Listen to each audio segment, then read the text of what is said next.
ಇನ್ನು ಉದಯ ಟಿವಿಲಿ ಖ್ಯಾತ ಆ್ಯಂಕರ್ ಆಗಿದ್ದಂಥವ್ರು ಇದೀಗ ವಿಧಿವಶರಾಗಿದ್ದಾರೆ ಎಂಬ ಮಾಹಿತಿ ಬರ್ತಾರಂಥದ್ದು. ಹಾಗಾದ್ರೆ ಏನಾಗಿದೆ ಅವರಿಗೆ ಸಂಪೂರ್ಣ ಮಾಹಿತಿ ನಮಗೆ ಕೊಡ್ತೀನಿ. ಅದಕ್ಕೂ ನಮ್ಮ ಚಾನಲ್ಸ್ ಕೂಡ ಸಬ್ಸ್ಕ್ರೈಬ್ ಮಾಡಿ.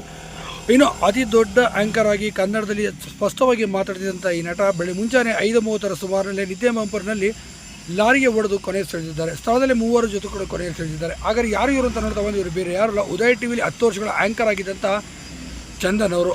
ಇನ್ನು ಚಂದನ್ ಅವರು ಅತಿ ದೊಡ್ಡ ಕಲಾವಿದ ಅಂತಲೂ ಕೂಡ ಇವ್ರನ್ನ ಹೇಳ್ಬೋದು. ಇಂಥ ಅತಿ ದೊಡ್ಡ ಕಲಾವಿದ ಚಂದನ್ ಅವರು ಇದೀಗ ವಿಧಿವಶರಾಗಿರುವಂಥದ್ದು. ಇನ್ನೊಂದು ದುರಂತ ಏನಪ್ಪ ಅಂದರೆ ಇವರು ಪತ್ನಿನೂ ಕೂಡ ಇವರು ಸಾವಿನ ವಿಚಾರ ಕೇಳಿ ಆತ್ಮಹತ್ಯೆಗೆ ಕೂಡ ಶರಣಾಗಿದ್ದಾರೆ. ಇದು ಮತ್ತೊಂದು ದುರಂತ ಅಂತಲೂ ಕೂಡ ಹೇಳ್ಬೋದು.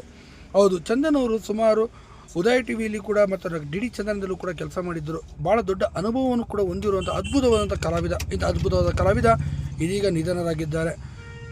ನಿಜಕ್ಕೂ ಇದು ಭಾಳ ದೊಡ್ಡ ಮಟ್ಟಿಗೆ ಬೇಸರದ ಸುದ್ದಿ. ಇಡೀ ಚಿತ್ರರಂಗ ಮಾತ್ರವಲ್ಲದೆ ಎಲ್ಲರೂ ಕೂಡ ಗಮನ ಬಿಟ್ಟಿದ್ದಾರೆ. ಇನ್ನು ಬೆಂಗಳೂರು 76 ಎಂಬ ಸಿನಿಮಾದಲ್ಲಿ ಕೂಡ ಇವರು ನಾಯಕರಾಗಿ ಕೂಡ ಅಭಿನಯಿಸಿದರು. ಕನ್ನಡದಲ್ಲಿ ಸುಮಾರು 15ಕ್ಕೂ ಅಧಿಕ ಸಿನಿಮಾಗಳಲ್ಲಿ ಕೂಡ ಅಭಿನಯಿಸಿದಂತೆ ಇವರು ಈ ದುರಂತ ಅಂತ್ಯ ಆಗಿದ್ದಂಥ ಬೆನ್ನಲ್ಲೇ ಪತ್ನಿನೂ ಕೂಡ ತುಂಬಾ ಬೇಸರಗೊಂಡು ಅವರು ಕೂಡ ಆತ್ಮಹತ್ಯೆಗೆ ಶರಣಾಗಿದ್ದಾರೆ. ಏನೇ ಇರಲಿ ಇವರ ಆತ್ಮಕ್ಕೆ ಶಾಂತಿ ದೊರಕಲಿ. ಧನ್ಯವಾದ.